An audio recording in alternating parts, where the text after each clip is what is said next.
చూసుకో అని. కానీ నేను నీకు అలా చెప్పాలనుకోవట్లేదు. Because I respect your identity. నేను నీ ఫ్రీడమ్ని కంట్రోల్ చేయాలనుకోవట్లేదు. అంటే ఏంది ఇప్పుడు నేను నీ ఫ్రీడమ్ తీసుకుంటున్నానా? కాదా మరి? అంటే ఇంట్లో ఉండి బేబీని చూసుకొని చెప్పడం నీ ఫ్రీడమ్ తీసుకున్నట్టు అవుతుందా?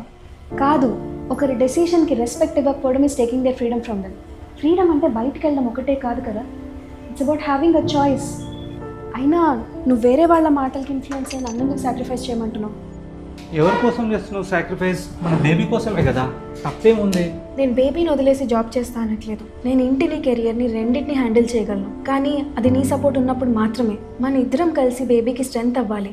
మన పెళ్ళికి ముందు మనం అనుకున్నాం కదా, మన ఫ్యామిలీని, ఫ్యూచర్ని ఇద్దరం కలిసి బిల్డ్ చేసుకుందామని. నేను ఇలాగే ఇంట్లో ఉంటే కెరియర్, సోషల్ సర్కిల్ అన్నీ వదిలేసి నా అంబిషన్స్ పిల్లల మీద రుద్ది వాళ్ళ పెళ్ళే నా గోల్గా మారే స్టేజ్కి వస్తే నేనే కాదు, వాళ్ళకు కూడా నా మీద రెస్పెక్ట్ పోతుంది.